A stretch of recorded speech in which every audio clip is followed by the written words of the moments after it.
So we want to say good afternoon to the union heads, union president.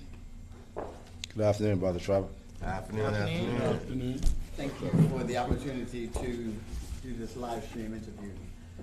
Let's jump right in. The union, we're honoring, matter of fact, a tribute to past President Ottiwell Simmons. Mr. President, tell me, what does Brother Otti meant to you? Well, I think as a person who joined the BIU back in 1971, April of 1971, a young dock pool worker on the Hamilton docks. I had just turned 18 the month of December the year before that, and you had to be 18 to work on the docks. So I actually was fortunate enough to get a pick for a few months, and then after that I became involved in the game. And I think from looking at the leadership that Brother Otti was providing for the organization, he was always a mentor of mine for many, many years. Certainly, when the union identified me as a potential leader, they made sure that I got the training that was required. They sent me to George Meany for 2 different stints, 6 weeks and 4 weeks. And certainly, working on the executive board with Otti for 8 years as the second vice president before he stepped on in 1996, just watching the way how he done things. Certainly, I wasn't deeply in the organization as a executive member in 1981 of the general strike, but certainly, to my left and to my right, Sister Molly and Brother Colin, who was with Brother Otti, shoulder to shoulder. Certainly, when we got the call about 1981 and the need for the poor workers to come out and support, was actually, as I told the president there, because I weren't the president, I was the vice president of the docks, I told him it's a no-brainer. I mean, the issue right now, the organization, when we look at the way how the workers were all galvanized and around, the government workers and the hospital workers, because it was about, the wage negotiations. But I think not enough can be said about what Brother Otti means to the organization, so that, when we decided to name the building after him, we asked him and he agreed. And you've heard the story before. We wanted to put the portrait up of him on the wall with Dr. Ball and Dr. Gordon, and he said, no, maybe when I pass you can do it, but while I'm alive you can't. And I respected him for that, because here's the kind of person, you can't just take things for granted, and we weren't going to put his face up there without getting his permission, because certainly I think it would have been completely disrespectful to him, right? But I think Molly and Colin spent a lot more time around Otti than I did. Certainly I came, like I said, when I came to the organization, and 8 years I served on the executive board with him as the second vice president, and just watching his leadership, in the executive board, and what he done for the hotel negotiations, because I did also get a chance to sit with the hotel negotiating team as an organizer when I joined the union in 1995 as a union organizer. I sat with him and Sister Molly, who were leading the talks for the hotel negotiations. So, I mean, not enough can be said about the measure of the man and the contribution that is made to the labor movement. Thank you. Sister Molly, I don't know if you want to join in before we transition. Trevor, I have a thing here that I don't attribute at one time for Brother Otti.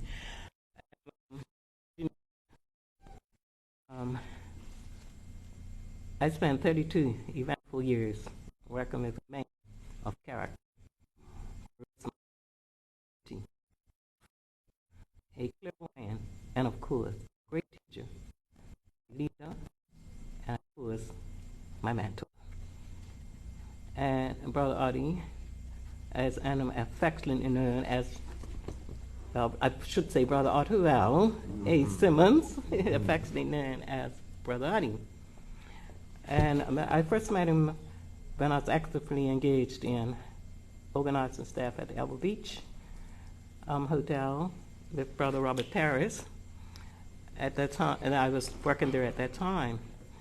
At that time, Brother Otti was the organizer for the Bermuda Industry Union, which had gone into decline for several years after the death of Dr. E.F. Gordon in 1955, and continued after the dock workers' strike in 1959.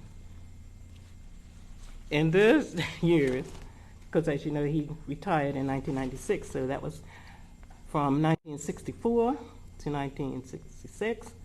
I worked closely with Brother Otti, first when he was union organizer, then in 1974, when he was elected as general president.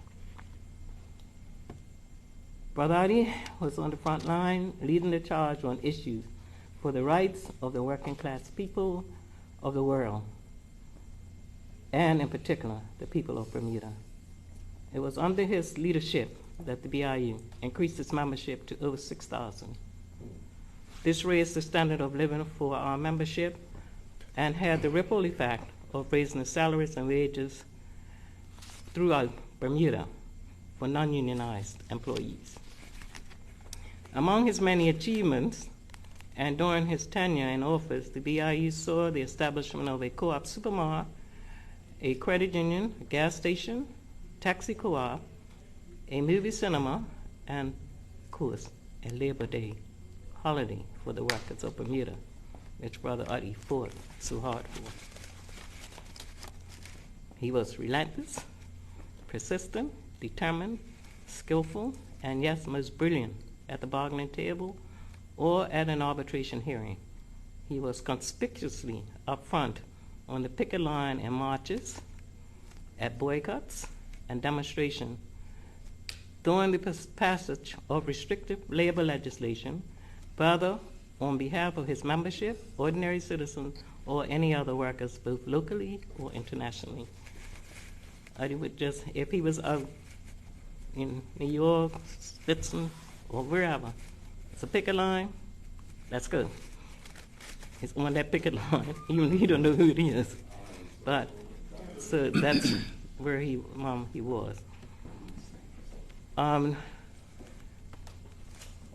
During the passage of restrictive labor legislation, whether on behalf of the membership, ordinary citizens, or other workers, both locally and internationally, and particularly in response to the court action which was launched against the BIU by the Bermuda government in 1992, when they attempted to sequester the union's assets by way of a writ of sequestration.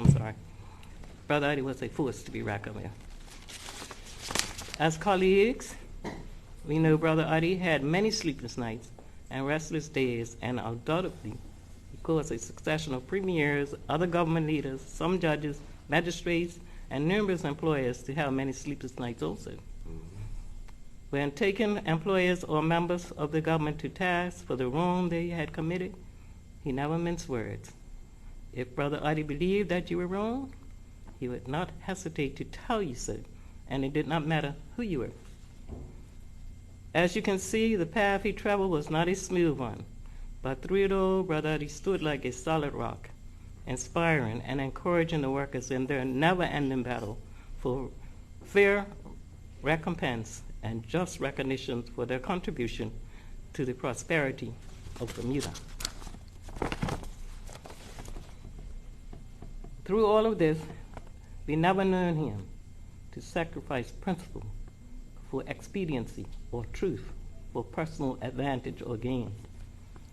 Many people did not know his championship of the workers' cause brought many threats on his life from anonymous callers and letter writers. Brother Otti did not know the meaning of fear because of his deep and abiding faith in God. Through the years, he learned to struggle with libelous and slanderous statements made against him by members of employer organizations and government.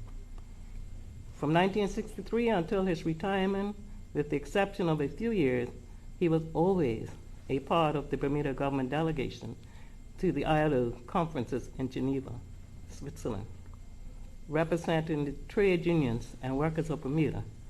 Although Bermuda was an observer delegation, as we are still a colony of Britain, Brother Otti was allowed to address the plenary session of the conference each year, a privilege which had been granted to few other trade union leaders, if any. Brother Otti was also the Caribbean regional representative for two ITSs, that's International Trade Secretariat, the IUF and the IFBWW. It has a different name now. In this position, he conducted several trade union seminars in the Caribbean and Africa. Though it may seem that the going was always rough, there were many humorous moments. Brother Uddy's keen sense of humor was always quick to observe the absurdity in a given situation. On the other hand, the door to Brother Uddy's office was always open, and the workers knew where to come if they had a legitimate complaint. And to repeat a tribute made to Brother Uddy by a former Premier of Bermuda, a legend in his own time. There are perhaps not very many individuals who are fortunate enough to recognize as being a legend in their own time. Mr. Ottiwell A. Simmons, JP, MP, is one such individual. Brother Uddy, this was my ending. Brother Uddy, you fought a good fight and never backed down. You finished the race. You kept the faith. Your work will never be forgotten. And of course, may he rest in peace. Let's hear from Of Simmons. course, there are other things we could talk about. Let's hear from you were amongst the brethren that fought the good fight. Fought the good union. fight. Your thoughts on Brother Uddy? Well, my first thoughts on Brother Uddy is that he recruited me into the union, which is a little different from most people that join the union. On the end, he recruited me in October 1965 at the Bank of Ottiwell site. And I say that because the way how he approached me and what he done to me in a few minutes stirred me that I had to pay attention.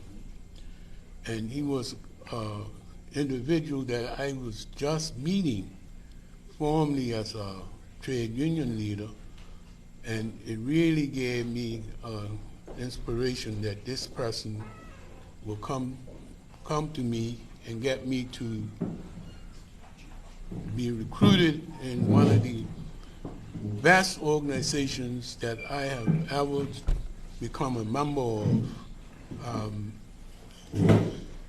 In 1974, after he became president, he was instrumental in getting the executive board and the general council to hire me as their first maintenance person to help look after the BIU buildings. And when that happened, it also gave me an opportunity to learn about trade unionism. And over the next 40 years, he was instrumental in mentoring me and others. Some of them are sitting beside me in trade unionism. He made sure, like Brother Chris said, he made sure that I was put in a position where I attended seminars locally and overseas, and with that, my growth as a trade unionist became much more pronounced. And I will say this for the camera.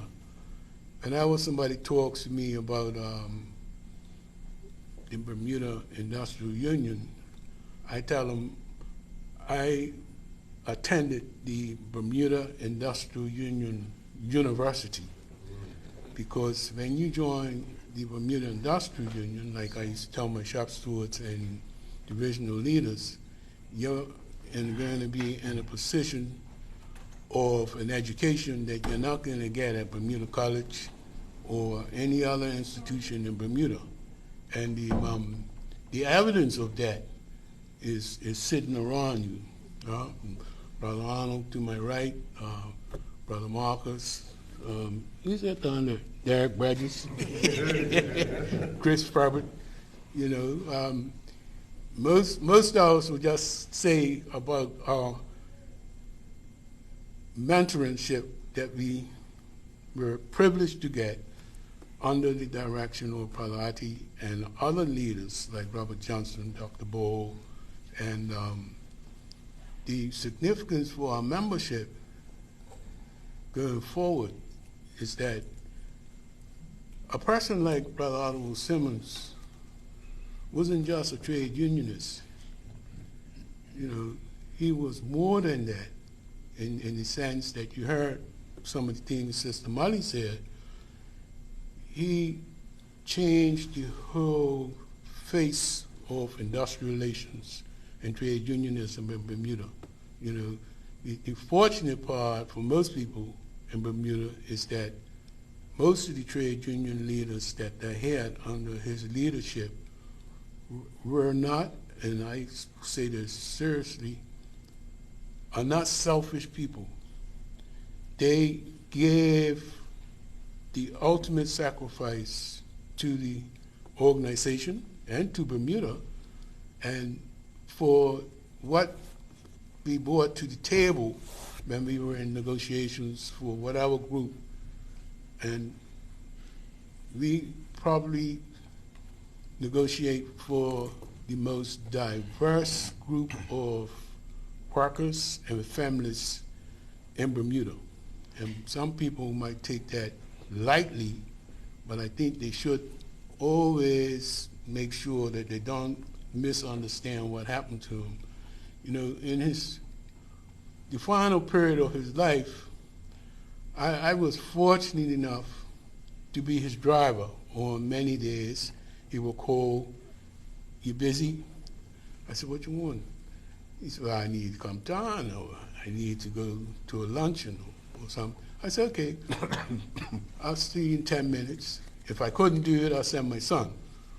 But the times that I done it, it was always an education from him about, you know, he wanted to know how the union was doing and how everybody was at headquarters. He never left the doorstep of the Bermuda Industrial Union. He not only gave his whole life to the organization, he gave his spirit and his strength to an organization that has been the lifeblood of the labor movement and the trade union movement in Bermuda. I would always be of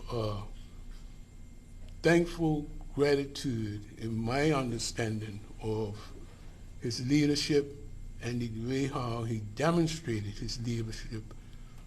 He surprised me a couple of times because I didn't know that he and my father were best of friends.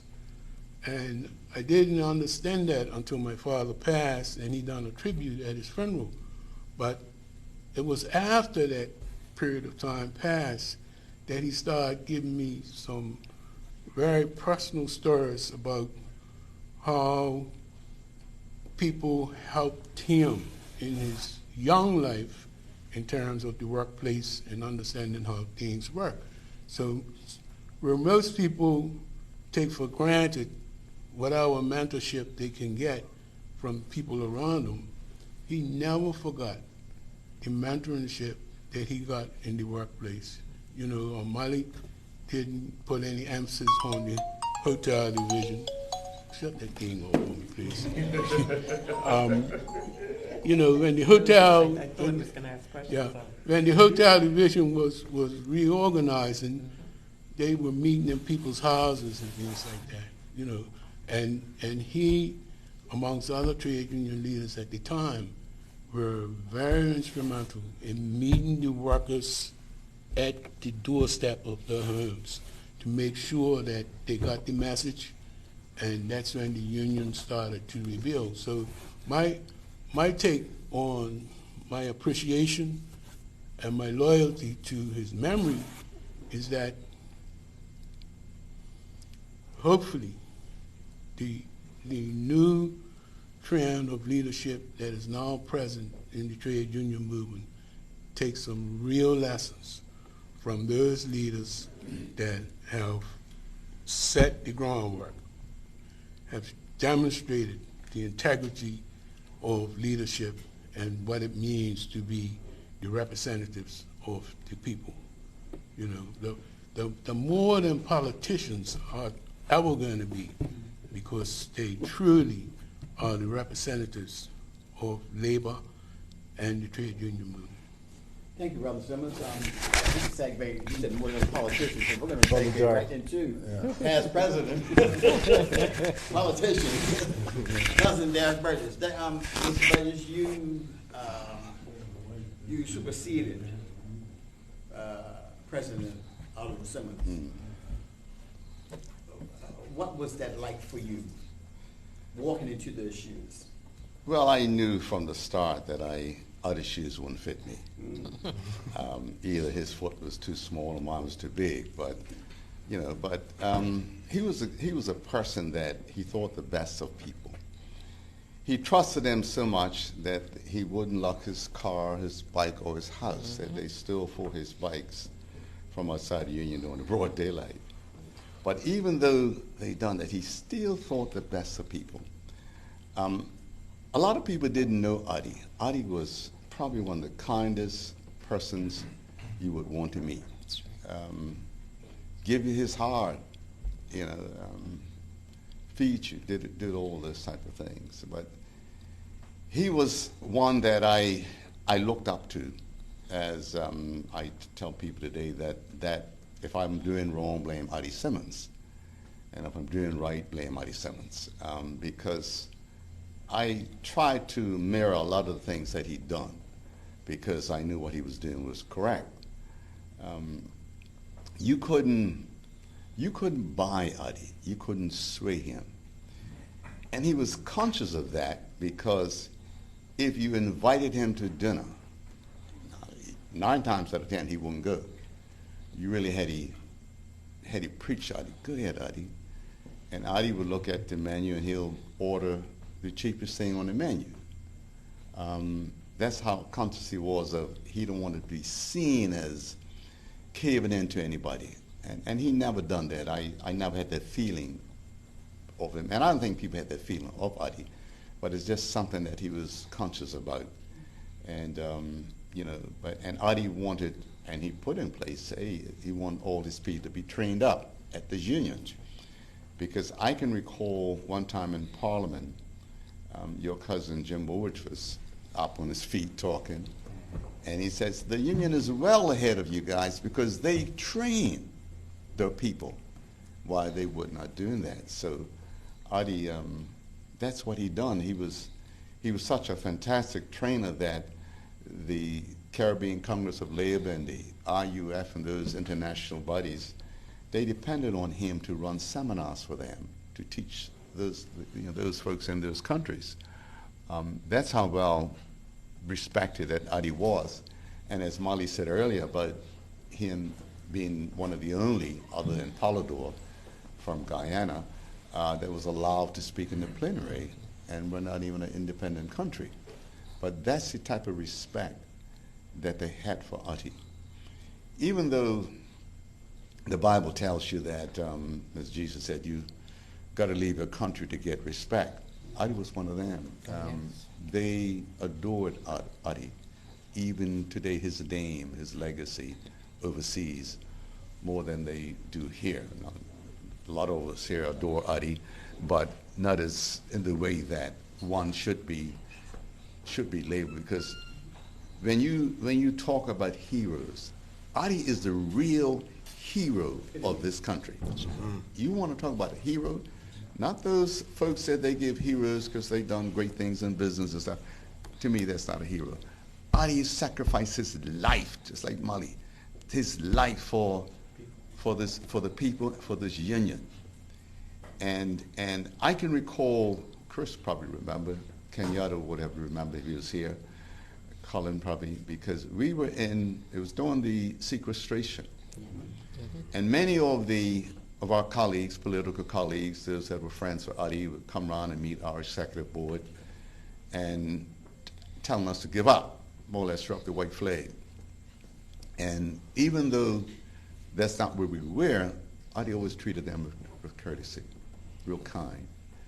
And probably on our final day that they were supposed to come and get the union, well, they would have been in for a battle, but whether they knew it or not, there'd have been some action.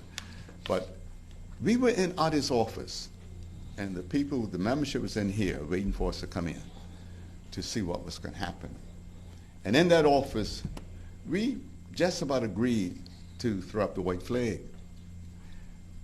That 30 seconds that Adi took to get from his office up in that podium, when he got up on the stage, he said, no, we're not giving up. And I looked at Kenyatta looked at me, and the battle was on. We weren't going to give up. It proved that Adi was correct. Because as Chris would tell you, and I say that because we were at the Privy Council together, the lawmakers in this country, the judges, they had, the way they treated us, the Privy Council, the law lords of the Privy Council, 5 of them, so the way you treated the union, like they had no say. Adi was correct. Because when we went to court, we won everything on that sequestration. And even the fine that they levied on us, $100,000 per day, that's not even on the law books. But Adi, Adi was a biblical person, whether you knew it or not. And I think he took a lot of directions from what he saw in the Bible. That's true. And I think based on that thinking, you know, the one about you build your house on, not on sinking sand, but on, and Adi says, this union is built on solid rock. We're not giving up.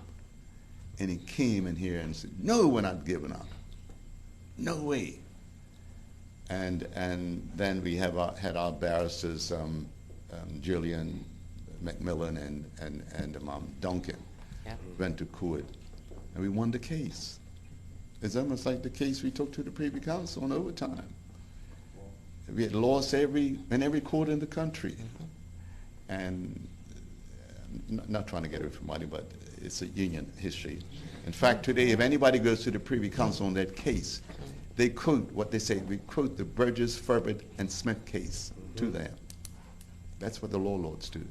So based on Adi's leadership in this union, we have remained strong, a union of principle, that we're not going to let anybody come and ruin us. And this union has been at the forefront of every social, economic advancement in this country, right from this union. And as you probably know, the union and the PLP started out of St. Paul's Amy Church, structure.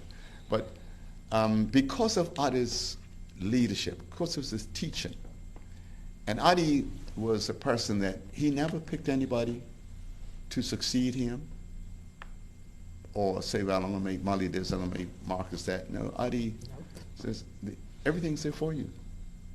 He was not selfish in his knowledge.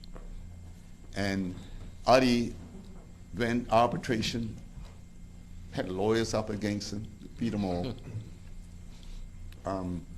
That's how thorough he was, and that's why we at this union, when it comes to knowing the labor law, Christopher will tell you, we knew it like the back of our hands, better than lawyers. Adi actually was educating a lot of the lawyers on the labor relations in this country, even though we had to pay them. But he schooled them. That's how brilliant he was. And just by us watching Adi go through the books or the research, that's what we done. And because we knew, because that's our bread and butter, labor relations, so we had to know it. And he was one of those, if you followed him and you looked up to him and listened to him, you could learn a lot. And that's what I did. That's what many of us done. And I don't want to say we worship Adi, but we respected Adi for who he was. Adi came in the leadership of this union at the right time. Bermuda needed an Adi Simmons. Right. Despite all the shenanigans, right? Bermuda needed an Adi Simmons. Because we were heading in the wrong direction, quickly. Going that way quickly, everybody going that way. Frightened. Adi Simmons wasn't frightened. I'm going to take you back. 1, 2, 3, or 4. Any of you, if you remember that day, I've never seen the countenance of Brother Adi was dark. during that sequestration proceeding. I remember him coming downstairs talking to the membership outside. I was a cameraman for Bermuda Broadcasting, and I saw the stress on Brother Otti's case, on his face. Cannot you any of you talk about this particular hours? Well, you know, it's difficult on any leader. Chris has stress on his face. That other boy had stress on his face. But that comes with the job, right? And when you have the establishment out there trying to take everything, because they had ruled against everything we had. We couldn't touch nothing. That was a court order. We couldn't even earn a dime. That was the order. Take it from them. And so we're looking at not only the people here, but our membership. We can't let this happen to us. We got 6,000 members. If this place falls apart, where do our members go? They have nobody to lead them or to guide them or to just nurture them. And Otti took all that responsibility on. In fact, we didn't trust anybody because even during nights, we didn't ask for no police protection. We done it ourselves. Members of the union. We went and stayed on his house, on his property. Otti received the bullets like Dr. Ball. We said, no, we're not going to leave this to the enemy. Because I know the history of the police force. You know, and no disrespect to the present police force, but I knew the history of them. And Otti knew it better than me. He lived through it. I believe it. And so it was stressful for Otti, Molly, Chris, Colin, Kenyatta, all of us, because we felt that pain. Because he didn't do anything by himself. Otti called his executive board, boom, boom, you know, his top brass in the division, Chris Reverend, all that crowd, right? Come in here, let's talk. He never did it by himself or make a decision by himself. Let me see what you guys think. And that's how he led right from the front. I think if you go back to something Brother Derek said a few moments ago, particularly in respect to you look at providing leadership, right? And I think that was the era of 1992 sequestration for Bermuda forwarders. And I think people talk about laws. You will have such a thing as, there's bad law, you know. And if it's a bad law, then it needs to be challenged, right? And the thing about it is that the mere fact that Mr. Ashford, who was the Chief Justice, decided to fine us $100,000 a day, but he knew full well he was breaking the law himself. He broke the law because nowhere in it says you can fine us $100,000 a day. So I think Otti had made up his mind that, well, we're going to take this ODV, and that's Brother Derek said, we won. Why? Because he had vision. He was a visionary. And I think that he had the membership 100% behind him. And I think that made his job a little bit easier. Had he not had the membership behind him, you know, leaders are always looking at their strength. And I think he had the strength that he needed to get done what he needed to get done. And I don't think you could sum it up any other way. Yeah. He had the support. And once he had the support, he knew where he can go. He was a field marshal. That's right. You mean just an ordinary leader. He was one of those field marshals that you heard about in the World Wars. But when you look at how he structured himself and how he developed the leadership of the Union, that when it was time for him to go home and try to relax, the new leadership that had trained under his leadership was more than ready to adopt the practice of open dialogue with the membership, open dialogue with the divisional officers, keeping the executive board in a very knowledgeable position of understanding why we had to go the way we needed to go. And that's what happens when, if you're reading the paper now and people are trying to say, oh, the leaders of today are not keeping people informed or doing whatever. People are not reading between the lines. But the union membership has always been kept in the new, and even some of our sister unions, when they needed some direction, we assisted in giving direction. And that's why when I look at Brother Ottiwell Simmons' legacy, I always refer to him as Bermuda's Field Marshal, Field Marshal Simmons. He set the pace, and he kept the race, and he made sure that the other leaders that were with him were ready to step in the gap and fill that leadership role going forward. And that's still going on today. That's why. I'm sorry. No, go ahead, Gary. I guess what made it easier for Adi. Adi had some polished people in the ranks, the Herbie Bascom's and the Covals and the Mickey Keynes around at Elbow Beach, the Holiday Inn crowd. They, the Doc, Chris Herbert and his boys down there, had some strong guys. And the hotel. On the front lines. He knew they were strong. All Adi had to do was call, and we were there. So once, as Colin said, Colin's got it correct. Once you know you got that strong force, you can roll. And his generals that were working out in the field, he knew that they can pull the people. And that certainly is comfort for any leader, particularly when you're dealing with the war that we were in. I tell you, working with a lot of these guys, they came fighting, and I think what really kept us together is the women of this union. They were the seamen. They supplied the food, and they was out there and soldiering on. Some of them bring their children, but they were there. They were the integral part of this movement, the women, because if men see the women respecting them and supporting them, we can fight harder. And that's what we had. The females really kept us going, man. I want to ask you, Cousin Derek, you spoke of in the Bible it states a prophet is never recognized in his own country. What made Ottiwell Simmons so great as we see him today?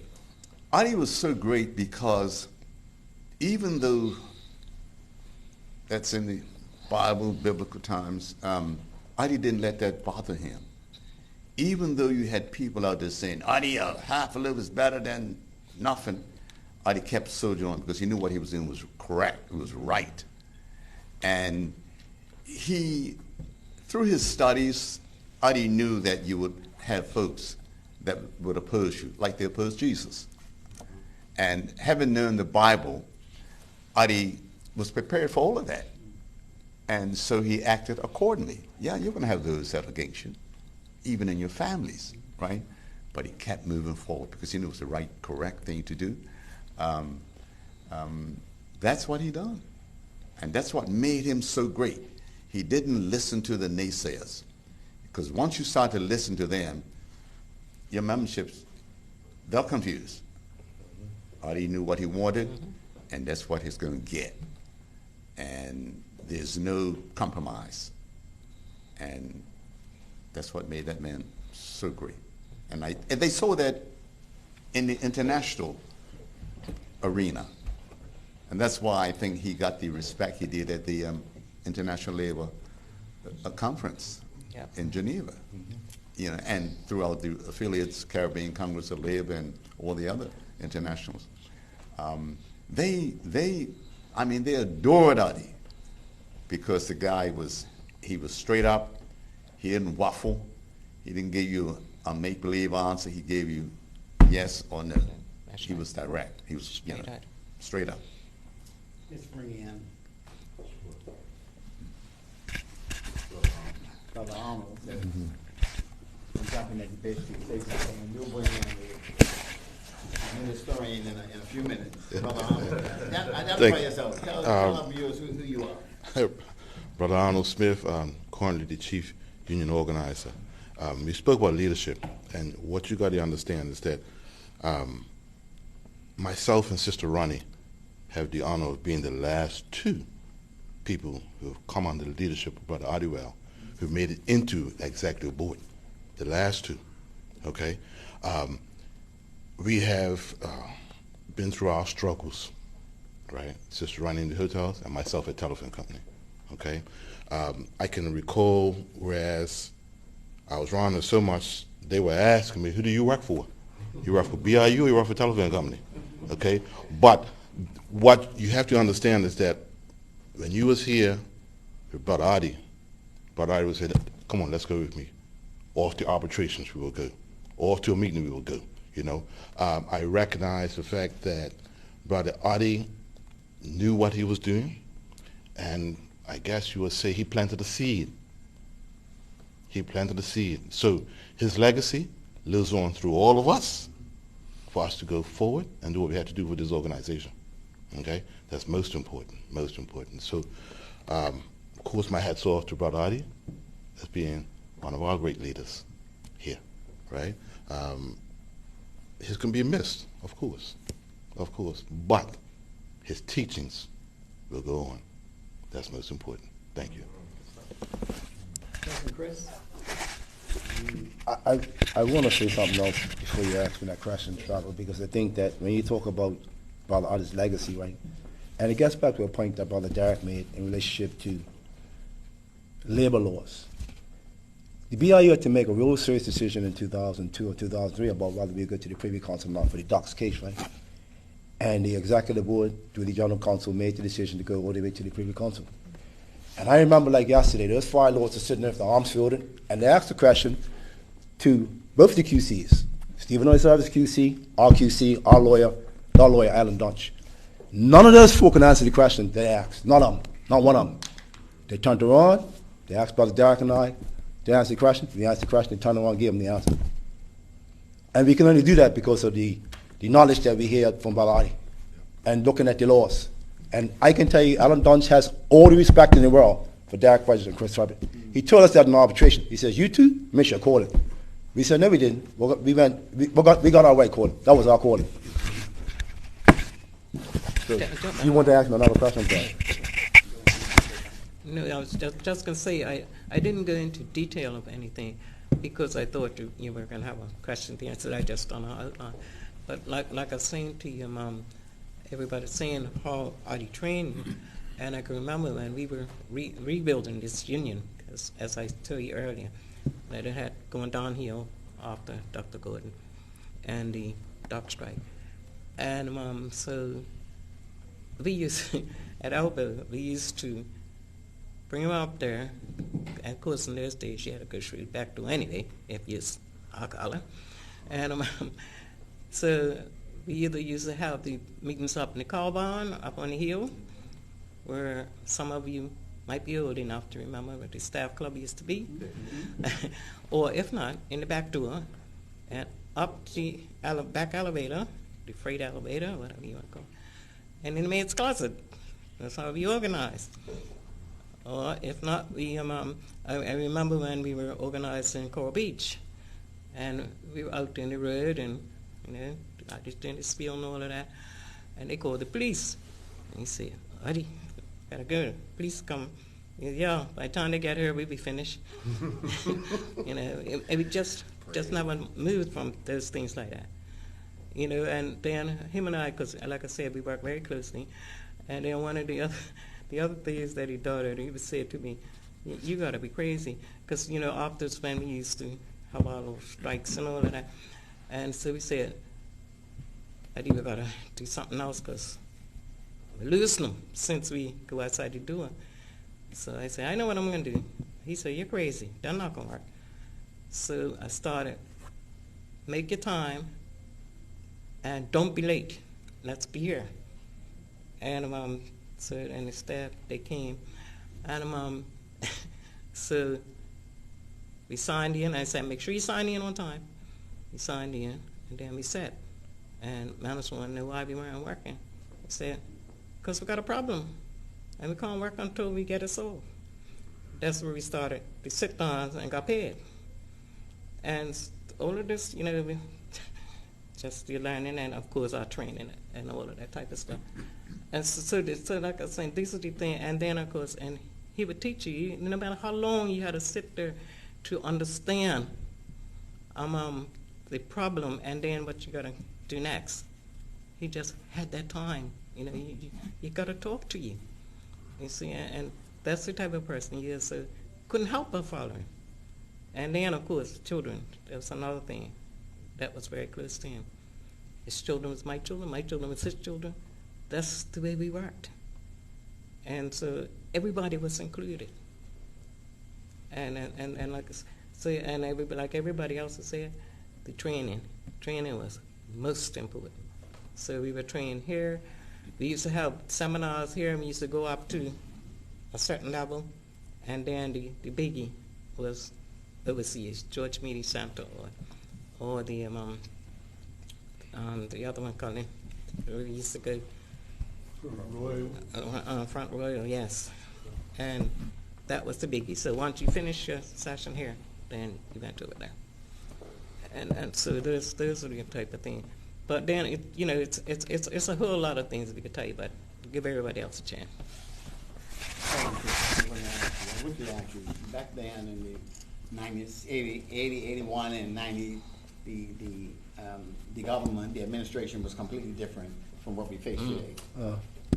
How has the union differed from then to now?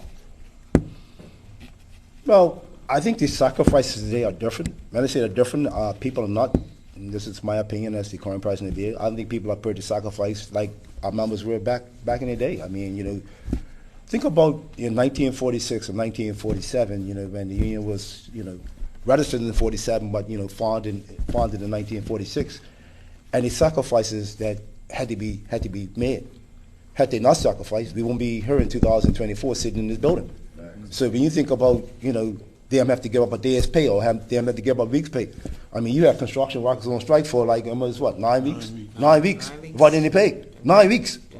You know, today you take a day's work, a day's pay from somebody, and I'm like, you know, not blinking. So so we're now got to strategize and look at different ways to do things, because as the weather's change, we want to make sure that people are saying, well, you know, can we have a sick out? Can we do other things? You got to be very careful, because if it's a concentrated effort, and they see that, you know, 25% of the staff are sick, then, you know, maybe 10% at a time, could be 15%. But you can't make it too obvious. And we've got to strategize as to how we do things.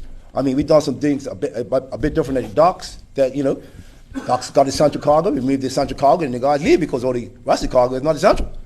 So we move all the essential cargo, deliver all the essential cargo, now you're not in violation of the law if you have any industrial action. So I think going forward, we have to look at doing things, understanding that we're living in 2024 and we're not in the 50s, 60s, 70s, and 80s, but we still got to make sure we're providing the proper representation to our members. And it's about making sure the members understand, you know, what our next move. People are saying, well, you know, what do? We have a conversation. It's about accountability. Holding management accountable, holding middle management accountable, but also holding our members accountable. It's accountability across the board for all. Because if we just point the finger at one person, well, that means 100% right, and you're 100% wrong, or vice versa. So those are the challenges we'll continue to have. Organized labor. But also, this you know, like holiday inns. You heard Derek mention it earlier. Holiday inns, Sonesta Beach. When it became Sonesta Beach, because before that, you know, it had other names. Holiday inns, Sister Elsie, Sister Molly, you better come, because we're on the gun. So not me or Adi telling them, go on the gun, you know. You better come, because we're on the gun. I called Sonesta Beach my United Nations, because I had them from every nation. They said, you better get in the white and come up here, because we're on the hill. You know, this is the way our members were. They were in the struggle. They felt the struggle. They were part of the struggle. You know, we were rebuilding this union. So, you know, it was rough. But like Brother Chris said, today, you know, people are, you know, even me myself, when I knocked off from Elbow, I used to go and do the small places, do grievances and all that. I didn't get paid, you know, and I didn't look for no pay, because I knew we were building. Those are the type of things that we used to do as organizers. You know, our union didn't have no money in those days. Even Ottie was paid from overseas. And you see, so we've come a long way through the struggle. You got to look around the room. You know, and 81 was another biggie. 65, that was my first one. And we were holed up at Devonshire Rack. You know, and then they used to call them the big three, Ottie, Doc, and Blake. And what used to have, we were held up there, they closed the gates and all of that. When they had to go to meetings, we had the Triumph Riders, you know, and when the gate opened, they went out in the car with those three. They were guarding just like the police guard the governor, and took them down to Senator after to the meeting. That's how we operated. Bus drivers and fishing, you know, and other people done other things, and that's where we lived, at the Rack, after Belco. So those are the type of things, you know, that, and I think our members need to know, they bought the history book, like you got it displayed right there in front of you. They would see some of those things. So you see, we stood on the shoulders of some great men and women to carry the legacy forward, and I'm hoping that will continue. I ain't great, but I hope you stand on my shoulders and carry it on. Don't count yourself short this month. Bring this young man right here. Tell us who you are. Take them Oh, out. thank you. Yeah, so my name is Marcus Wade. I'm the research officer and organizer for the BIU. I'm on the executive board since April of last year. And it's a privilege to sit with so many experienced brothers and sisters who know what they've been doing for so long, and they help to pave the way for us. One of the main words that I'd like to take notes, because if I don't take notes, I forget things, yeah? So one of the key things that I came up with from listening to this is the level of respect that everybody has for Brother Ottie, and it's genuine. Everybody at this table thinks highly of him for his qualities and for his achievements. It's not just one or the other. It's both elements of respect that's actually, it's pivotal to him, yeah? It's pivotal to who he was. And I had limited experiences with Brother Ottie. Unfortunately, he passed before I could become as acquainted as everybody else at the table. But there's one moment that I'm not going to forget it, when we went to a prayer breakfast, I think it was, last year. And Brother Ottie graced us with his presence, and as always, he brightens every room, right? So I had the opportunity. I was just fresh on the board. I'm a new research officer, and I asked him, like, what's the role of the research officer? Like, how does this work? And he told me that my job is to tie the past to the present and the future, and that I have to be able to bring what was great and highlight what may not have been great, and make sure that we move forward with that in mind. And that's not easy, because it's a lot of pages in this book. There's many other books that speak to the greatness of Dr. Gordon and Dr. Bull and Brother Kenyatta and all these people that I didn't have the privilege of knowing, but I'm blessed to be in a situation where I can not only learn from them, but build upon what they did. So that's where I stand. I mean, I'm grateful. I feel like the more I get involved in the union, the more purposeful it becomes and the less sleep I get. But it's worth it. It's worth it. So yeah, that's where I'm at. You spoke of research. Yeah. What are some of the things you're going to research? Well, without giving away all the secrets to the recipe, I could say that understanding the dynamics of things like the consumer price index and how that actually impacts us. So Dr. Bull, back in the 1970s, did a report that, I think it was the 70s, it might have been a little earlier. So she did a report that went to the ILO, that's the International Labor Organization, speaking to how wage increases haven't matched the increases in the consumer price index, right? So that's like the basket of all the goods that, when you average it out, that's how expensive it is to live in your jurisdiction. And she did a report that spoke to not just how Bermuda's wages were changing on that front, but also how internationally there was no match on that. And that's the level of depth that I hope to get to. Now, I don't know what size shoe she wore, but I'm pretty sure it's going to take me a couple of years to fill them. But there's been competency within this organization that's way beyond what people give it credit for, and I feel like that's the type of research I hope to emulate, yeah? On top of that, I think that understanding what's going on in the workplaces as things change is key. I got a chance to attend a conference, I think it was in September. It was the World of Work conference, right? World of Work forum that the Cipriani College run. And they kept talking about just transitions, right? That type of terminology and trying to apply it so that when things change, it's fair for the workers and efficient for the business. Like, the CBAs we have aren't just for us and for our members. It's for both of us so that we can have harmony, right? That's the point, right? So like, if we could find a just way to transition through the difficult situations that are coming, because they are, we'll be good. And yeah, I'm grateful to work on this, bro. It's real. Good stuff. I mean, Let me come back to President Chris. President Chris, Yeah. I see younger members coming in. I asked you prior, Mr. Boyle, you can come in? Yeah, let's get I asked you prior, what is the union going to look like 2030? 2030? Yeah, 2025, 2030. What's the union going to look like? Okay, what the union's going to look like 2030. Are Right? you going to be passing that on? Are you bringing in young people? In 2030, somebody else will be sitting in this chair. I can tell you, I can promise you that. Yeah. I've given notice to the union that I'm stepping down, or not signing the register next time around. So in 3 years' time, unless something else happens in respect to, we had our 2022 conference delayed by 1 year because we had some other internal issues, pandemic and other things. So the conference was a year late. Instead of 22, we had it in 23. So certainly, in 3 years' time, we're due to have our next delegates conference, and I'm due to step down as the general president of the BIU. But I think that we have younger people that are stepping up to the plate. We have Brother Marcus, Brother Bull, and a new education officer who's at a training session right now up at Fairmont, Southampton with our shop stewards and the management team.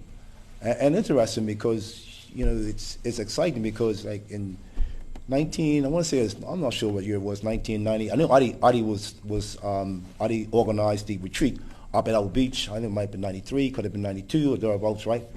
And it was for the general council and the executive board. So in 2006, when I became president, in 2008, I had a retreat up at Fairmont, Southampton with the general council and executive board. So the new board was elected last year in the year March, and then the education officer suggested that the executive board shall retreat amongst itself. And don't bring the council in. We just want to go amongst ourselves, look at the organization. Let's go brainstorm for 2 days, all day Friday, all day Saturday, and then brainstorm. So we reported back to the general council. We're now got a report that we're going to produce for the general council. But it was exciting. It was really exciting, because I think that looking at how other organizations around the world have transformed, other unions or other businesses, the organization now has to look at doing things that are now in 2024. And I'm not saying we're going to forget what happened in 1981 or what happened in 1965, but we also got to now build on the future. And to do that, it means bridging the past and the present together to make sure that the organization continues to remain the voice of the people. And the BIU will always continue to do that. So it's exciting. I think we've got 3 young executive members. Even the recording secretary also is new. The assistant general secretary is also new to the executive board. So it's exciting times. But we're now going to step up to the plate now and provide those individuals with the kind of training that I hear. And Brother Stephen Deal from Telco, from Digicel, another young brother. You've heard Brother Stephen. If you haven't heard him on Union Corner, when we've had the youth on, he's probably been on Union Corner at least 4, maybe 6 times in the last 18 months or so. So certainly we're looking to make sure we get them involved in the organization, so people can see that there is a future for the organization as it relates to 75 years, and if it's 78, building on top of that to make sure that as long as the world's going to be here, the BIU is going to be in operation. We see the landscape changing on the workforce in Bermuda. People are leaving. The average worker is leaving. Yeah. Bermuda's becoming a little bit too expensive, and there's a lot of guest workers coming in. Bermuda's becoming a little bit too expensive.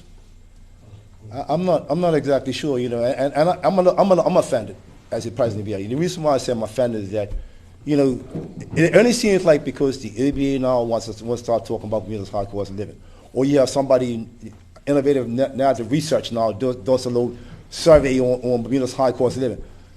BIU used to speak about Bermuda's high cost of living now since 1970. Go back to the 1981 general strike. One of the main reasons why for that strike was Dr. Bull was trying to get a little wage for the government workers and hospital workers. And then if you go back even before that, we've been having a conversation about Bermuda's high cost of living.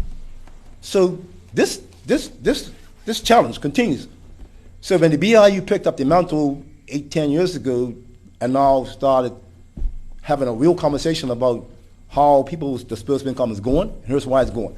It's because our wages from 1970, and as Brother Mark said a minute ago, you look at the wages from 1974, you compare that to the wages of 2013, and even though we're looking at the consumer price index, you can't look at that without looking at the household expenditure, because them two belong together. When you separate them, that's when we get in trouble. Why? Because you'll find the CPI here, household expenditures up here. How does that happen? That was Dr. Ball's issue, and that's why you go in our report, you see all that's highlighted. And certainly, I made the point, if you look at the government employee today, go look at the government employee today in the household expenditure in 2013 compared to where he was in 1974. He's at the top. Now, he's kind of like maybe 5th or 6th in the BIU rotation. Why? Because his wage has been, all his wage freezes are here, and because of, not being able to get theirs, his wage has been stagnated. So we look at Bermuda's high cost of living, we've been trying to don't leave. If you leave, they win. Yeah. We're doing what we can to try to bring down Bermuda's cost of living, but the BIU has been out there. Our 2-page ad that we took out in 2022 clearly stated that first of all, we're going to look at our tax structure. Once you can do something for our tax structure, we can now bring down Bermuda's cost of living. There's no way you can get that done without that. Because the thing about it, if you could bring the cost of living down by 15% and bring wages up by 10%, that's a 25% shift. Remember now giving workers a 25% increase in wage. What it's going to do for them? Speak. It's huge. So. Let me state for this, and I get intrigued when I heard President Chris when he talks about figures. That's got to be your strong point. Your strong point. One up. I just want to give you a props here, sir. Thank you very much. I appreciate it, Brother Trevor. Let's bring in, we got some new members on the team. Tell us who you are. Sir. Brother Eugene Bull Jr., First Vice President, Organizer. What do you bring to the union? I would say one is I would say my age, being considered being a younger member. Been on the job now since August of 2022, and also I would say the encouragement of service. Looking at service for the members. This is one job that I must say I love for the fact that today is our life. You look at the fact that you have to put in a lot of work as an organizer, that as we look at what we have in front of us is members that deserve time, deserve our attention. So many times when we look at these actual facts and figures, now there may be a JCC, it may be negotiations, it may be someone being disciplined or a matter for that matter. We have work to do. And I think with the youth that are coming around now and with the members that we have, like Brother Chris said, you got about five young members and 5 newer members come 5 to 5 seasons. So when we look at these actual facts and figures, it's an opportunity for us to learn, to grow, and to pass the baton one day to make ourselves a part of this great organization in the long term. Are you asking questions from the elders, I'll say? Every day. Yeah, this is how you learn. You ask questions in regards to what they have put before us. The gears that is around the table between the 5 that we have as our, I would say, our elder leaders is 200-300 years. So you have to look at that. You have to say to them, what can I now do to sit at your feet and learn from you to take on what is coming ahead? Because we have a situation now. You have to look at. You look at the union and the history that it has. You also have to look at the technology that's coming ahead with our future. So there has to be some type of a mix in regards to how we tackle our new challenges that come ahead and how we're going to deal with those things. Nice to see you, young lady. Hello. Tell us who you are. Good afternoon. I'm Thelma Simmons, and I'm the Assistant General Secretary for the BIU. What I bring to the table, I bring my passion, resilient, because trust me, you have to be resilient. Because it's like I said, it's a struggle, and I'm a people person. I love people. I used to say nursing is my passion. Of course, it still is, but just getting involved and doing all these things with the union, trust me, this definitely is my passion, because I love people. You know, I love the rights. I like to stand up for what is right, because I believe right is right and wrong is wrong, and it's the principle. So I bring my resilient. Young workers coming into the workforce, do they know how important this organization is? I believe they know, but they need to be schooled more. Yes, they need to be schooled more. And by saying they need to be schooled more, I believe that they need to be more schooled by when they're coming into the job, the workforce place needs to, be more, or should I say, be more educational to them, which we do as the union, we do, but coming from the outside into the inside, they're not fully aware of what's happening. So yeah, they definitely need to be schooled more. So can I just add a little bit to that? Because certainly I think that, let me have the mic. I think if you look at the new educational officer and what's just going to build on from what Brother Colin was doing here, right? Because we had a number of students over the last 10, 15 years or so. She's actually reached out to all the private schools. She's reached out to all the public schools to see if she can come down and do presentations for them. I think just Monday morning they were down at Summersfield Academy. They've been contacted also by Work Academy. We're still waiting for the government schools to confirm that we can come and have a conversation with them. We've been trying to get the BIU history book in the schools now since 2005. I'm glad you said that. This book was launched the year they actually fired Proactive or whatever have you. So certainly, it's been 20 plus years. We've been trying to get this book in the curriculum. And I think that it's long overdue. So I think that the mere fact just hit the ground running and trying to actually reach out to the schools to get have a conversation with them. And my understanding was they had about 80 to 100 students on Monday that they spoke to at the second vice president Van Wiffer about the staff and deal, and they said they were well received. So it's very positive. I'm glad you said that, because that was going to be one of my questions. Why isn't this a part of the history curriculum in our we've got letters were sent to the ministers of education, right? Well, I want to say we haven't sent many letters in the last 10 years, but before that, we sent Brother Derek, I want to say, before he finished in 2006, he sent a letter to I think tirelessly may have been the Minister of Education. He sent a letter to him. When I became president in 2006, I sent a letter to the Minister of Education. I think then it was Randy Horton. And then when Randy Horton finished, the other education officer. So I've got at least 4 letters on file from the BIU about getting this in the curriculum of the schools. And I would dare them to say, we don't. They want to have them letters. We've got the letters on file in the office, inside. We've got the proof. Let's get some change happening around here. Listen to this young lady around here. Sorry, I want to pass that to you. Sis, want to introduce yourself? Yes. Hi, I'm Nadia Anderson. I'm the recording secretary. I'm the baby of, of everything. I'm a city baby. This is different for me. This is a change for me. Anything I'm done, I've been a shop steward before when I worked Hamilton Princess. So now recording secretary is different. I love it. Every Monday we have our board meetings. It's very nice. Every Monday, I love it. It's being Ron. I just said to Brother Chris just the other day, I'm learned a lot from him, a lot. It's some things now that I'm in it, I see the difference. When you're on the when you're on the outside looking in, you may say, oh, the union's this shit, but when you're in there and you see the things that the union does, it's a lot. It's purposeful, ain't it? Yes, I'm learned a lot. And one thing I must say, I love them all. They're very honest, very, very, very, very honest. I love them all. Like I'm got a new family. And God, my readiness, Sister Molly, for. Yes. No, Brother Arnold was my uncle, not Brother Arnold. I'm knowing them all. Colin, all of them. I'm knowing everyone.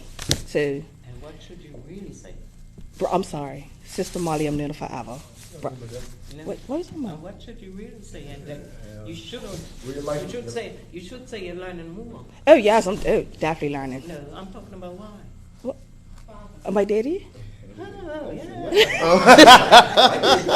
Okay, Sister Molly just put me on the spot now. My You got unionism in your blood. Yes, it is. My father was Michael Cox. His union, die-hard union.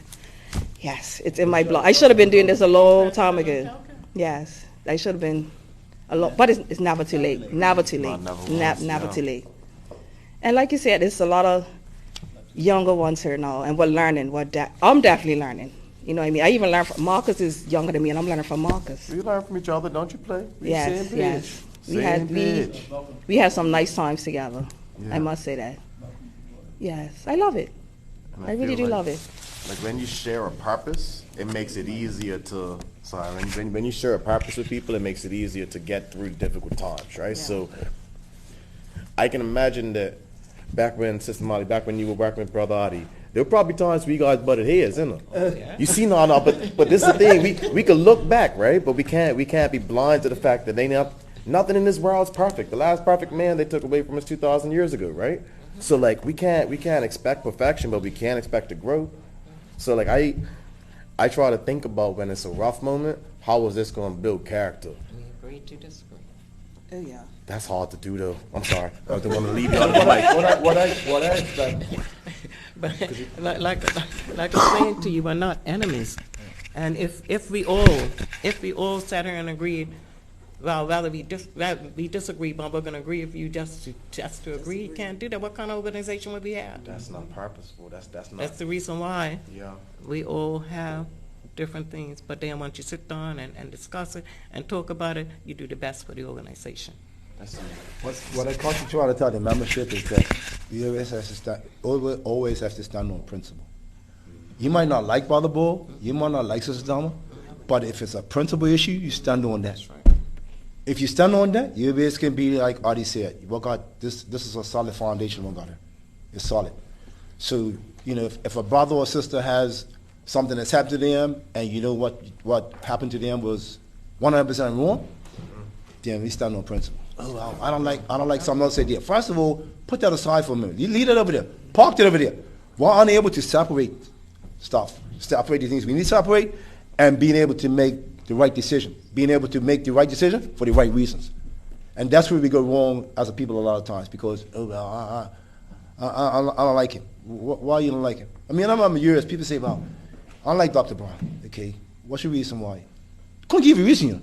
Couldn't give a reason. Oh, that's too arrogant. Don't even know. No, first of all, you know, then when they got to meet him, you know what, it's not as bad as I thought. Judgmental. We stand in judgment of each other too quick. And too many times we got to step back and say, you know what? Okay, let's look at the principle of the issue, and then we can make a better decision. For who? For the organization. That's ultimately where it is. So, The union looks bright. The future looks bright, I'll put it that way. I've been blessed sitting here speaking with you. You all have done a lot for me today. I'm confident that the union's in good hands. well, I think that if you go back, I mean, I'm reminded of the delegates conference last year at St. Paul's Centennial Hall, right? And Ryan Robertson, parent chief, you know, talked about Adi, and he talked about the age of Adi when he came into the organization, and he was 29. You think about that, right? Think about what that meant to the organization. So it means that we had to find that mix of young and old, because the BIU's got, and Molly said it earlier, we've got 7 properties within the city. One of those properties was given to us by Dr. Gordon. The other 6 came under Brother Adi's leadership, and I said that at the funeral. Think about it. We achieved those 6 properties under his leadership. The man's a visionary. So we can't just take this for granted. It's something for us to build on. His legacy means a great deal to us. So we can't just say, well, okay, well, young people they're not welcome. We need to find out what the balance is. The balance between them coming in to making sure that it can't be our way or the highway, it can't be their way or the highway. We need to find the balance. What's good? Just imagine if that approach would have taken if Adi back when he was 29. What do you think would happen? Oh, think about it. They recognized he had some leadership qualities, and he went far in the organization. So much so that no one in the history of this organization, or the history of Vietnam, and teachers, they have the oldest union. I got that. But when it comes to leadership, when it comes to standing up to making sure you're representing whatever, it's this organization. That's why we say, Doctor, between mainly Adi, put Bermuda on the map internationally. Dr. Ball played our part, Sister Molly played our part, But when you look at the things, as Marty said, they might have come and do seminars. Why? Because of his leadership. That's why they invited him. He went to speak at the plenary in Ireland. Why? Because of his knowledge. That weren't afforded to any and everybody. Weren't. He earned the right. He earned that right. Why? Because of the way how he represented Bermuda. People could not believe we had a general strike in 1981 and things weren't burnt down and we didn't have riots and all that kind of stuff. You know, people still wonder today, how did it happen? How you have an island-wide strike and you don't have that kind of mayhem taking place? Controlled. It was controlled. Intentionally. Because if you think that they didn't want Brennan North to go, I know well enough that people would have, no, please don't do that. We were ready. Please don't do that. Trust me. 200 years of service, someone stated. Yes. Between 1, 2, 3, 4 earlier. 200 years of service between you four. 200? How you got 200? Probably got more than that. They done the math, I guess. Oh, okay. 50. No, Molly's got a little more than me, a little more than Colin, and yeah. You all have. Well, I gave you the example that I told you I joined the union in 1971, and I was in my 19th year. I wasn't even 19 yet. And I'm now be 72 this year, so I'm been in the organization 53 years, April coming. So you can get the 200 out of that. I don't even know if that was a thought yet. I don't think that was. Carl, the only thing I can say about my candidature at the union and the number of years, this is 24, right? And I came to work for the union in 1974. So what's that, 50 years? Yeah. That's 50 years. 60 years. Not 60. It's 50 years, trust me, it's 50 years. 7 and 5 is 12. Yeah. Yeah. So, I mean, so if you come and you got, like Chris was saying, he came into union at 18. I think I was about 18 also when I came to union in 65. But when you look at my union membership, it's more than 50 years, right? And unless the organization has something to offer the intellect of its membership, some people just disappear, right? Or become disillusioned about, I don't want to be a member anymore. But what people have to understand about trade unionism is that if you're going to be a representative of the people, and that's what I think you heard from Brother Bo and Sister Thelma and Marcus and Nadia. You got to pay attention to what it is and what you want out of the organization, because the organization must continue. A trade union is a continuous organization, right? Trade unionism is when you involve the people and you gather them up and you develop the leadership potential out of those people, and the diversity of the BIU's membership is significant to the welfare of this country. You know, corporate tax. You know, we was fighting the government to look at those things, and we were up and down the country educating the people about what it is. I mean, people are getting rich off this country. They've always been getting rich off this country. And yet, the average person in the street, or the average person in Bermuda, is trying to remain a Bermudian. People approach me, and I say, I'm still a Bermudian. I don't want to live anywhere else. How I'm going to do that? Well, it's going to take a little work, but I'm telling you this to say that the present leadership of this organization is very important to the lifeblood of Bermuda, because if Bermuda doesn't have a strong trade union leadership in its midst, the people that are trying their best to change the face of this country, you know, look at Front Street, don't knock down that building because we want to keep that same facade, right?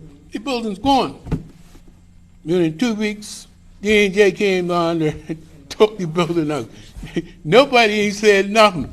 It's not even any dust that's coming across the street to make people duck. The building's gone. And that 9-story building is going to go up within the next 18 months, and people say, oh, that looks nice. You know, but the Bermudian that doesn't attach themselves to protecting the welfare of the jobs that belong to the Bermudian people, whatever it is, are going to be in a dire situation. That's where the trade union movement has to be on its toes and has to be at the bargaining table talking on behalf of the people of this country, the workforce of this country. And the BIU has been in the leadership role of speaking on behalf of the workers of this country. Whether you're a BIU member or you're not a BIU member, we speak on behalf of the workers of this country.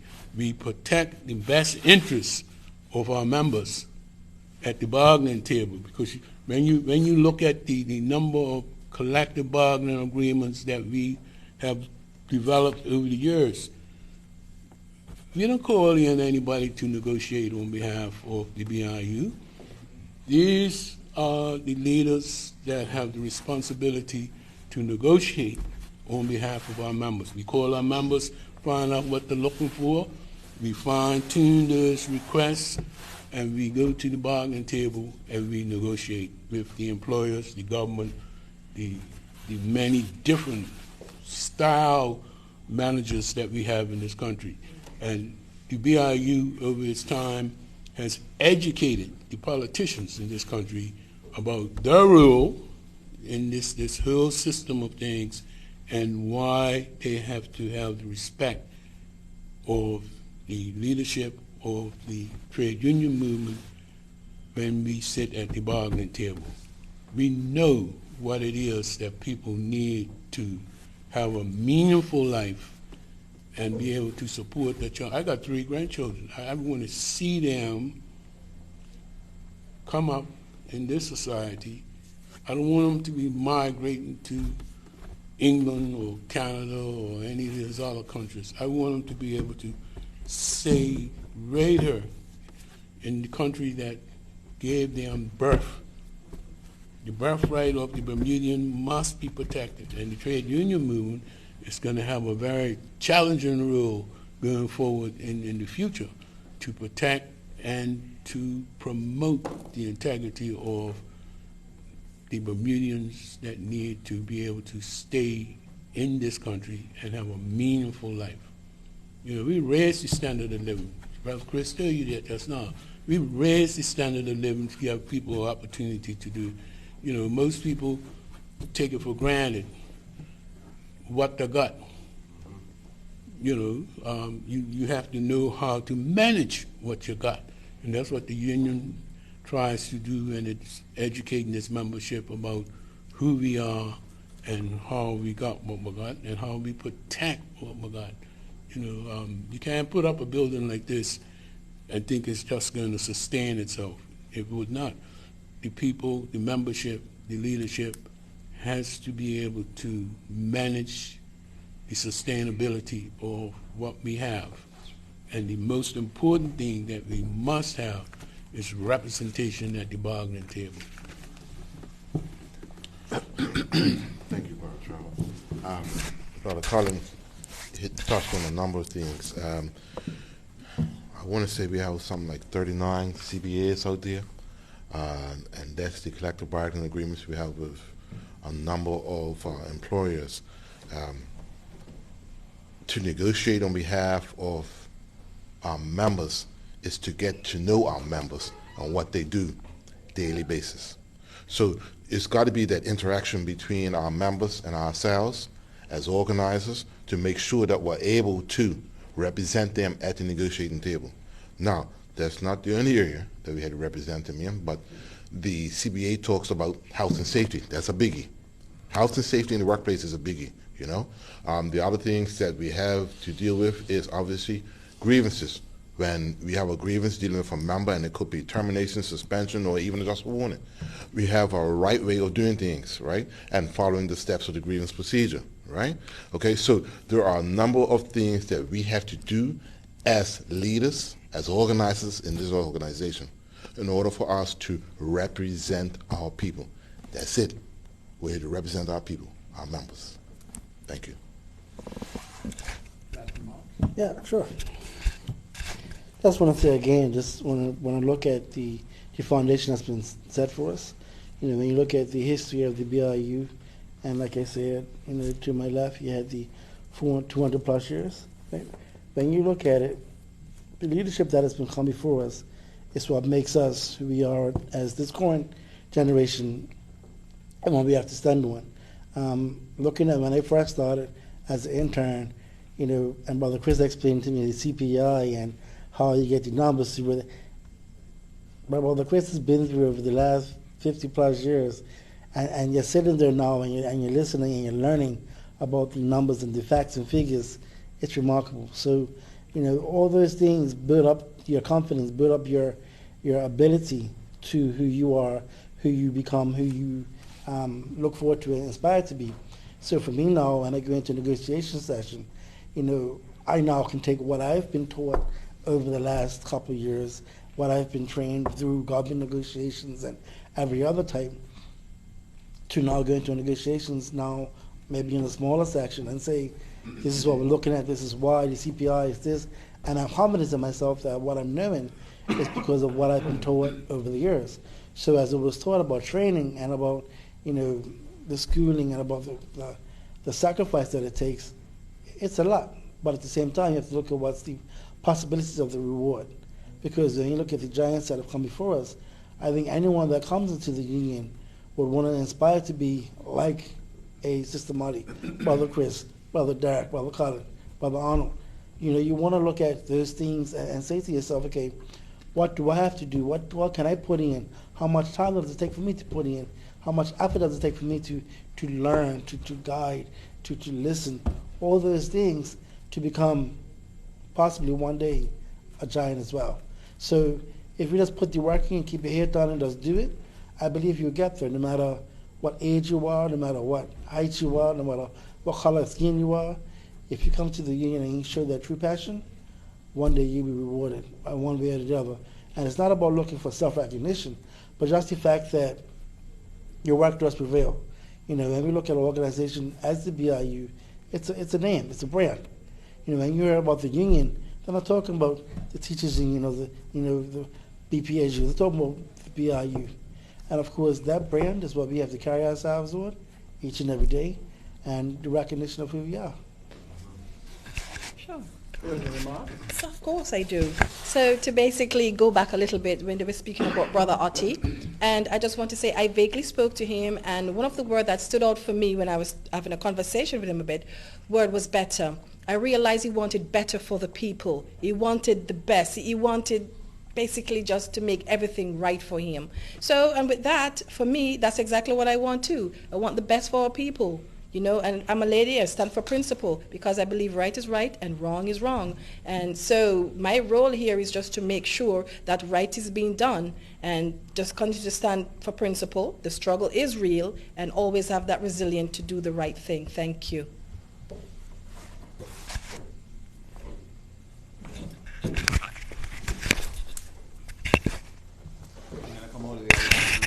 Come back to No, you get a chance, sis. Don't you hide from it. Come on, speak up. What's your last words? Not the last words. Sorry. What do you want to share? Okay. Well, I'm going to touch base on, and then we're finishing up, I just thought about Sister Crochet. The reason I'm saying Sister Crochet, she's not here, unfortunately. She's in another meeting. What I wanted to say about her is she's the new education officer, and this is really for the younger people. I'm young too, but I'm saying the younger people that's in the working force. If you have any questions or anything, sometimes you might go to a colleague and not sure about something, pick up the phone and call the union. Sister Crochet could educate, and so can the other officers, but Sister Crochet is very good with educating people with stuff. Any question you want, pick up the phone and ask. Everybody's available. If you call one person, they're not there, ask for the next person. They're always available. The door's always open up here, and I've learned that, yes, always open. If somebody says they can't get someone, not true. You could always get someone at this union, always. If it's not one person, you get another person. We're here to serve. Always, always. Yeah. Yeah. But I love it, love it. I wouldn't change nothing at all. Well, my Sorry. as you were getting to the closing statements for my brothers and sisters across the table, where I came to mind, and that's privilege, right? So I had to grow to appreciate my privileges, like what privileges I have, the things that I have that I didn't earn myself, right? I didn't have to go through the wars and the struggles that you did, Sister Molly, or Brother Chris, or Brother Colin, Brother Arnold. I didn't have to go through that. Me being in this position right now, I'm privileged to be here because of the sacrifice you made, right? And what I want to say and what I'm going to be driven to do, and in closing, I think the best way to live with that is to apply virtue to it, to share, to teach, to do good. So if I could do good, then I'll be blessed with that. I could live with that. And I hope that we can all live up to that type of example that there's a Brother Otti, bless his soul, gave us. Mm-hmm. There's purpose in that. And I keep saying the word purpose because it's greater than a lot of things that we we stumble across in our fast-paced, social media ridden, everything's moving at 1,000,000 miles per hour society. This is crazy, but we're still able to do good. And I want to do that. So yeah, that's all I got. As Brother Arnold brought up just now, and he was saying that we have to know our people. Not only that, you have to learn the job of the people. And that was one of my strong points. I always, in order to represent people properly, I got to know what makes your job tick. And I always give this example of the guys at Holiday Inn in the boiler room. And we were having a meeting with the manager that day, and they called me and said, come early, come half an hour early, we want to show you something. So I went early, and to my surprise, they sat me down and showed me how to put the plant on the line, because that's what we were going to talk about. And of course, I have a photogenic memory, and I knew how to put that plant on the line, so I'm waiting for him. So when he came, and I'm asking these questions, and the man can't answer me. And he's the chief engineer, got all these on his wall. And the same thing at Albert was another one. They all these diplomas and stuff on the wall. But he couldn't talk to me, so I had to tell him that, well, we've got to close this meeting down and just deal with the manager on it. And so there's the thing. So and like I said, so once you know that job, you can argue on behalf, and you should be able to know that yourself, because at you too, at BBC. So I just saying, and all I want is, like I said earlier, is that the new people coming in just stand on the shoulders of the people, the great men, even past me, great men and women, and carry out the legacy of this union, and we will be okay. But the most important thing of all, commitment, dedication, and integrity. Integrity. Nobody could take that from me. You know, I don't care what you do. You're not going to take my integrity from me. And that's the only thing that really helps you to save this union and keep it going. So I'm hoping that they will carry that out, and you know, and just do what they got to do, and then we will be okay. You know, because I've been privileged to, you know, I've traveled the world by seminars and things. I know, you know, I was an international rep myself for the IUF, which is based in Geneva, Switzerland. And I was the first Caribbean person to be on the actual, as an officer on the IUF, as a member of the Caribbean. So you do get rewards out of when you go to work. And for me, BIU is well represented overseas. Like I said, from Brother Adi down. You know, and if you go there today, they still ask you, you know, Dr. Bull, how Ottiwell, no more now because they're both gone, but and Derek and everybody else, you know, that's been there and done what they're supposed to do.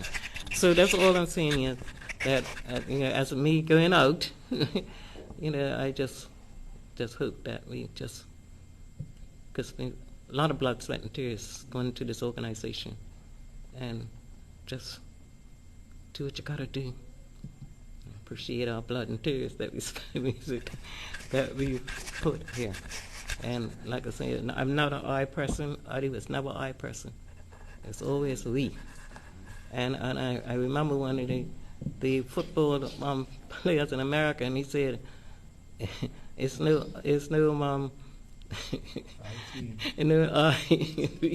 but it's a me.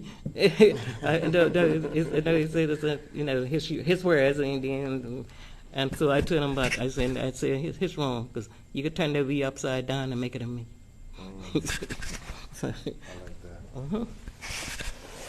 Well, Trevor, certainly, let me just, and I want this for the record per se, in respect to what Brother Carter mentioned about the BIU and the corporate tax issue. I think that I should, for the record, let you know that people have been asking me for the past almost 6 months now. If it's not 6, it's close to it. You're quiet. We don't hear from you anymore. Somebody asked me just last week, Darcy, they asked me this. And I said to him, you know, I'm sitting on the corporate tax commission on behalf of the Mediterranean Congress. Of course, they asked me to sit, and I said no. And I said no for almost 3 months or so, and then I was asked to reconsider, and I did, and I reconsidered, and now I'm sitting on it. So I can tell Brother Colin, you know, that, as he said, the BIU is going to make sure that it continues to play its part. I am playing my part on the commission. I can't tell you everything we're talking about, but I can tell you that if people know anything about me, I will make sure my members get their just due, as well as the country gets their just due as relates to this corporate tax issue. And I think that's very important because certainly we're not trying to get a free ride, we're not trying to get a hand up, we're not trying to get anything. All we want is what's fair and just to us as a country. That's all we're asking for, and I don't think we're asking for anything more than that.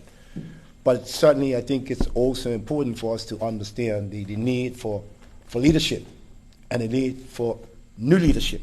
And the reason why I say it like that, because when I was talking to the divisions leading up to the delegates conference, I was telling them that if you think about Brother Otti and what he meant to us as our leader, he told us for almost eight years, which would have been 4 conferences because we had conferences every 2 years then. He said, I was leaving. I'm going. And people, we really didn't realize until 1996 when he finally left. Think about it. And he is 63 when he retired. 63. In 3 years' time, I'll be 74 when I leave this organization. I'll be 11 years older than Otti was when he left the BIU. That's why it's incumbent upon us to look at succession planning and making sure we can look for and identify new leaders. And I've put laid it down for someone to step forward and pick up the mantle. But you have to, because that's what it's going to take. And I think that's a good place to close. Not if you stand there right before. You want to stand up and do it for you?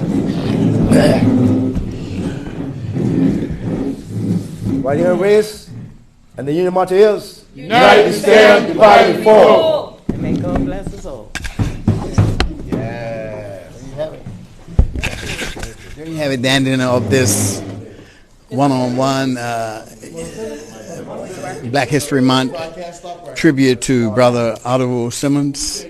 I want to thank the union for taking time out, the organization for taking time out to do this, allow the country to know that the union is still in good hands.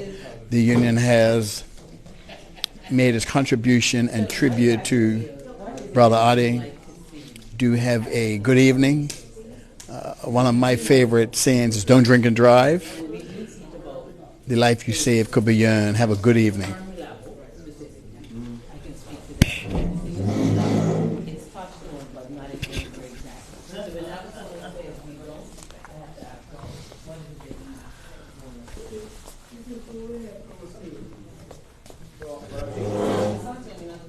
I think it's public